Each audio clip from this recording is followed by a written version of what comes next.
Selamat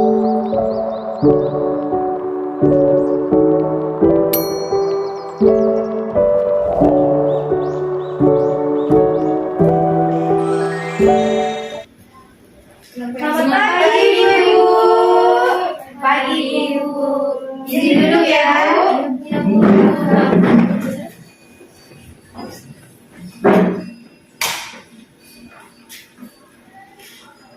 Air beriak tanda tak dalam, air tenang seperti beriang.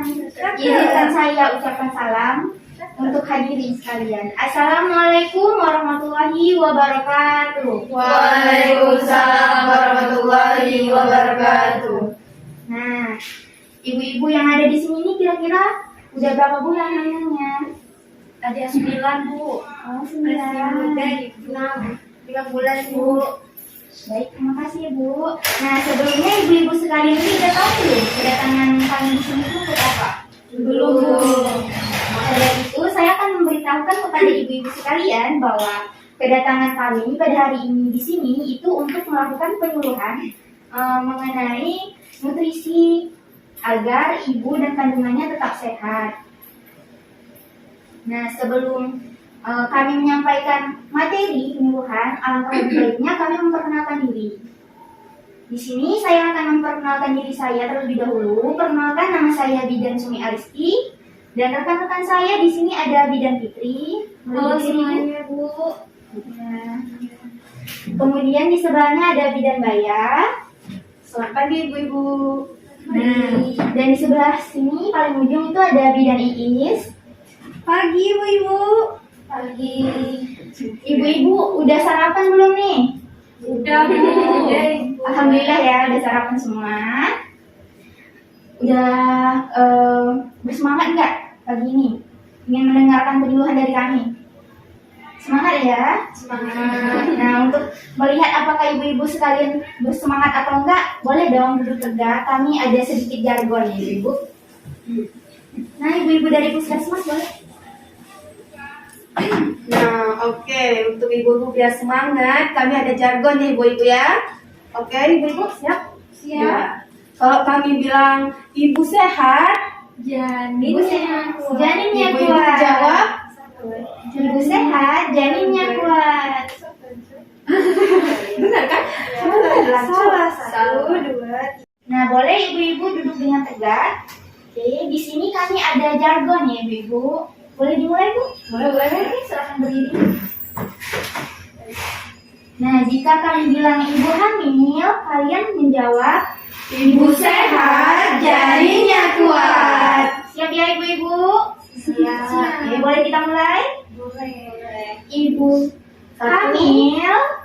Ibu sehat, janinnya kuat. Terima kasih.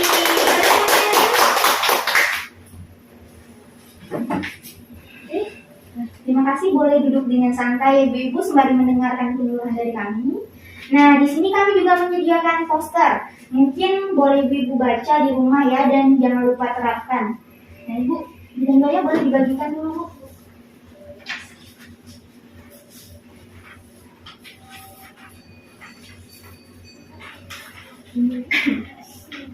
Sudah diterima semua ya, ibu-ibu? Boleh dipelajari, ibu-ibu. Ini tuh demi sehat. Nah, untuk itu materi yang pertama akan disampaikan oleh rekan saya Bidan Fitri. Kepada Bidan Fitri saya silakan, Bu. Baik, terima kasih. Bidan Saya Fitri. izin duduk dulu ya, Bu. Halo ibu-ibu semuanya, apa kabar? Alhamdulillah. Ibu. Ibu-ibu di sini udah pada tahu belum apa itu kebutuhan fisik pada ibu hamil? Belum. Nah, di sini saya akan menjelaskan secara dasar aja, Ibu ya. Jadi kebutuhan dasar pada ibu hamil itu secara fisik dapat dipenuhi agar ibu dalam menjalani kehamilannya tetap terjaga kesehatannya. Nah, itu bisa meliputi oksigen, nutrisi, eliminasi, mobilisasi, dan istirahat yang cukup. Bagaimana Ibu? Apakah sudah mengerti? Nah, kalau oksigenasi itu dapat sangat berpengaruh pada kesehatan ibu hamil karena itu disebabkan si ibu bernapas lebih banyak antara 20-25% dari hari biasanya saat belum hamil.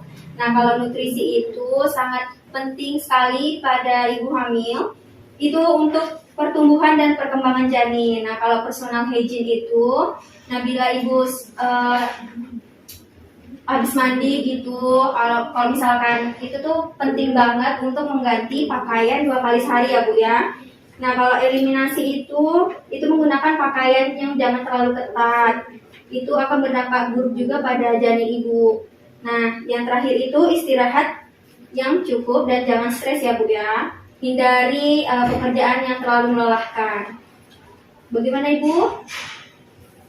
Oke, materi selanjutnya akan dilanjutkan oleh. Baik, terima kasih kepada Bidan Fitri atas menyampaikan materinya. Mungkin ibu-ibu sekalian bisa mengerti ya Bu? Bisa. Dan untuk materi yang selanjutnya ini akan disampaikan oleh rekan saya Bidan Baya. Boleh berdiri Bu? Masih Bu, saya izin duduk ya Bu. Oke, udah tahu nama saya? Sudah. Siapa yo? Ibu Baya. Oke, di sini saya akan menyampaikan kebutuhan ibu-ibu hari ini apa saja. Nah, yang pertama itu ada brokoli. Brokoli ini berfungsi untuk mengandung zat besi dan pembentukan hemoglobin. Nah, yang kedua itu ada alpukat. Ibu suka makan alpukat? Suka. Baik banget tuh alpukat Bu. Itu mengandung zat besi. Nah, dia berkualitasnya itu untuk ASI. Itu lancar lah. Udah ASI lancar? Lancar sih. Belum ada sih. Oh iya, belum ada sih. Kok bisa? Boleh diperiksa nanti ya Bu. Yang ketiga itu ada daging. Ibu sini suka makan daging nggak? Suka banget. Suka banget. Yang keempat telur. Nah, ibu suka telur nggak? Suka Bu. Alergi Bu. Ada itu baik loh Bu. Iya. Boleh diperiksa nanti ya Bu kalau alergi itu. Takutnya bahaya sama janin. Yang terakhir ini kesukaan ibu-ibu hamil banget ini. Apa itu? Nah, iya. Pasti ibu lagi ngidam mau mangga kan? Iya. Itu bagus banget ibu ya. Untuk ibu hamil pasti kalau ngidam pasti mau mangga deh. Nggak yang lain. Benar nggak? Iya. Terima kasih ya Bidan Baya atas penyampaian materinya. Nah, ibu-ibu sekalian bagaimana penyampaiannya? Bisa dimengerti? Bisa. Baik, untuk materi selanjutnya ini akan disampaikan oleh rekan saya Bidan Iis. Pada Bidan Iis saya persilakan boleh berdiri. Terima kasih ya. Saya izin berdiri. Saya izin duduk ya ibu. Baik, selamat pagi ibu. Pagi. Ya, masih semangat mau mendengarkan materi? Ya, jadi di sini saya akan menjelaskan tentang makanan yang sebaiknya dihindari atau sedikit dikonsumsi pada saat hamil. Tadi kan sudah dijelaskan apa saja yang baik dikonsumsi saat hamil. Jadi, apa saja makanan yang sebaiknya dikonsumsi dalam jumlah sedikit? Yang pertama, ibu-ibu sebaiknya menghindari makanan yang banyak mengandung pengawet. Karena pengawet itu sangat berbahaya bagi janinnya. Bisa saja janinnya terkena kelainan atau terkena masalah. Karena dalam makanan yang mengandung pengawet itu, kita saja tidak tahu apa bahan-bahan yang dicampurkan dalam makanan tersebut. Contohnya seperti minuman ataupun ciki-ciki. Ibu tahu ciki kan? Keripik-keripik itu nggak baik. Ataupun kalau ibu ngidam, tahu kan ngidam? Pasti ibu hamil ngidam kan? Nah, kalau emang mau banget gitu, boleh. Tapi dalam jumlah sedikit. Kemudian yang kedua, itu ada makanan yang dimasaknya tidak terlalu matang. Seperti ibu-ibu ini kan suka makan daging kan? Jadi kalau makan daging seperti daging ayam, daging sapi, itu dimasaknya itu harus matang. Kenapa nggak boleh? Kenapa nggak boleh harus setengah? Ayo, ada yang tahu kenapa? Betul, karena makanan yang dimasak dengan setengah matang itu banyak kuman dan banyak bakteri yang berbahaya bagi janin ibu semua.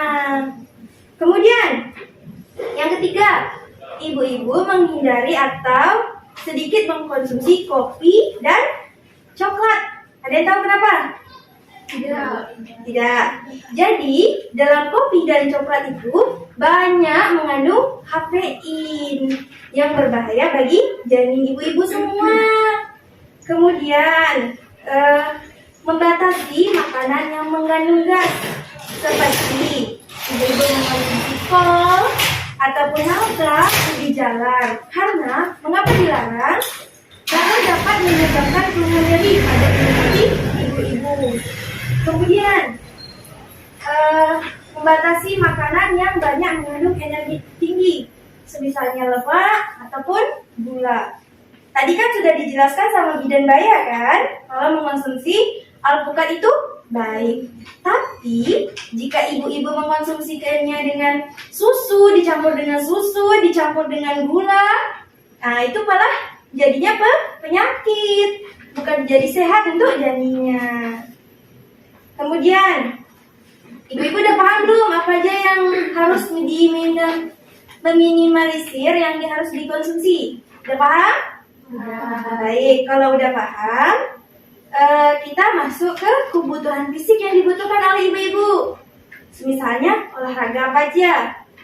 Yang pertama, tapi sebelum masuk itu, tahu nggak usia berapa yang dianjurkan atau dibolehkan untuk berolahraga? Tahu nggak? Yang diperbolehkan itu dari awal kehamilan sampai 24 minggu. Jadi, olahraga apa yang diperbolehkan? Yang pertama, jalan santai. Tahu kan jalan santai? Tahu. Jalan santai itu sebaiknya ibu-ibu itu melakukannya setiap pagi. Ada yang tahu kenapa pagi? Pagi? Karena saat pagi itu, kata ibu, siapa ibu? Ibu Putri. Nah, kata Ibu Putri betul tadi. Karena sinar matahari pagi itu sehat. Kemudian di saat pagi itu oksigen masih segar, bersih, belum tercampur dengan polusi ya. Dan karbon dioksida. Jalan santai ini sebaiknya dilakukan per harinya itu 30 menit. Dan jangan lupa bawa air putih agar tidak dehidrasi. Kemudian yang kedua, berenang. Sini ada yang nggak tahu berenang? Ada. Jika nggak tahu berenang, nggak apa-apa kan masih ada olahraga lain. Bagi yang suka berenang, ini bagus bagi kesehatan fisik ibu. Contohnya tangan, kaki, dan juga jantung ibu semakin kuat. Nah, berenang ini sebaiknya dilakukan per harinya 30 menit. Dan setiap 15 menit sekali, ibu meminum 1 gelas air putih. Dan kemudian setelah berenang, ibu harus minum air putih lagi. Kemudian yang terakhir, ini adalah yoga. Ada yang suka yoga nggak di sini? Ada. Udah tahu belum apa manfaatnya yoga, ibu-ibu? Jadi, yoga ini membantu ibu-ibu untuk merelaksasikan dirinya dan mengurangi ibu-ibu dalam ketakutan dalam persalinan dan melatih pernapasan ibu-ibu. Jadi, mulai sekarang ibu-ibu harus rajin, jangan malas olahraga. Mau kan bayinya sehat? Mau. Iya, baiklah. Cukup ibu. Terima kasih Ibu Iis. Nah, bagaimana Bu penyampaian dari Bidan Iis? Apakah bisa dipahami? Bisa. Nah, ilmunya boleh dipraktekkan di rumah. Baiklah, apakah masih bersemangat enggak nih? Masih. Sebelumnya, mungkin ibu-ibu sekalian ada yang ingin bertanya? Boleh angkat tangan untuk bertanya? Ya, boleh Bu. Perkenalkan diri ya Bu. Izin Ibu, Ya. perkenalkan nama saya Sherly. Saya ingin bertanya nih, kan saya sudah hamil. Nah itu kalau hamil itu boleh nggak sih ngelakuin hubungan intim dengan suami? Masih. Makasih ya Bu. Nah, untuk pertanyaan dari Ibu Sherly ini nanti akan dijawab oleh rekan saya Bidan Fitri ya Bu. Iya boleh. Nah, Ibu boleh perkenalan dirinya? Perkenalkan nama saya Vida. Sini saya ingin bertanya Bu, bagaimana pembunuhan gizi pada ibu hamil yang mengalami kelebihan berat badan atau obesitas. Terima kasih Bu atas pertanyaannya.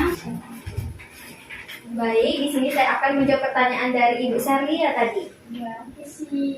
Ya Ibu. Izin telat Bu. Tidak apa Bu, saya akan bergabung. Ya.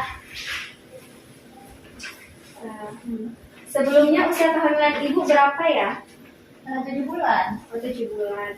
Gini Bu, hubungan seks itu boleh saja dilakukan apabila dikatakan normal dan sehat ya Bu. Nah, terkhususnya pada usia kehamilan 16 minggu atau trimester kedua ya Bu. Nah, tidak boleh dilakukannya seks itu pada usia kehamilan trimester pertama karena menyebabkan terjadinya keguguran karena adanya guncangan ya Bu. Apakah Ibu mengerti? Mengerti. Baik Ibu. Baik, terima kasih kepada rekan saya Bidan Lutfi atas jawabannya. Bisa dimengerti ya Bu? Bisa. Nah, untuk pertanyaan dari Ibu Pinda, boleh dijawab oleh rekan saya Bidan Iis. Pada Bidan Iis saya persilakan. Terima kasih ya Bidan Suni. Baik.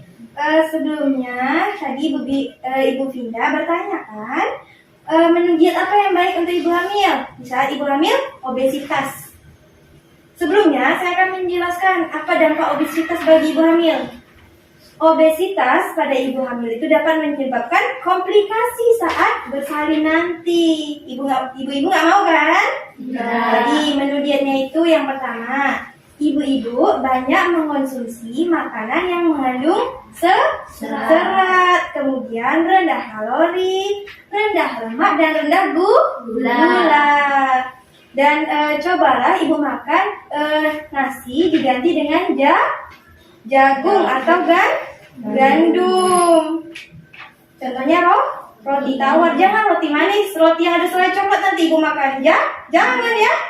Terus memakan sayuran tadi udah dijelaskan sama Bidan Daya kan? Apa aja tadi Bidan Daya? Ada Brokoli, alpukat bukan sayur ibu. bayam. Ada bayam. Jadi jika ingin janinnya sehat, hindari makan makanan yang banyak mengandung gula agar tidak menyebabkan kenaikan berat badan secara berlebihan drastis. Bisa dimengerti Ibu? Bisa Bu. Oke. Terima kasih jawabannya Bu. Ya Ibu. Baik, terima kasih kepada rekan saya Bidan Iis ya atas jawabannya. Bagaimana Ibu? Bisa dimengerti? Bisa Bu. Nah, hari pun semakin siang. Nah, jadi di sini ibu-ibu apakah masih bersemangat tidak? Semangat. Masih ya, masih. Nah, untuk siang hari ini karena waktu pun sudah ya semakin tinggi ya. Jadi kami ada jargon untuk melihat semangat dari ibu-ibu sekalian. Nah, boleh ibu-ibu tegakkan tubuhnya. Dan ibu-ibu boleh tegakkan. Nah, jika kami bilang ibu hamil, maka jawabannya Ibu sehat, janinnya kuat. Boleh dimulai ibu-ibu? Boleh. Siap? Ibu hamil. Ibu sehat, janinnya kuat. Terima kasih. Nah, terima kasih ibu-ibu. Ternyata masih bersemangat sampai siang hari ini. Nah, sudah banyak kan ilmu yang didapatkan? Sudah ya. Nah, ilmu tadi yang sudah kami sampaikan ini boleh ibu-ibu terapkan di rumah gitu.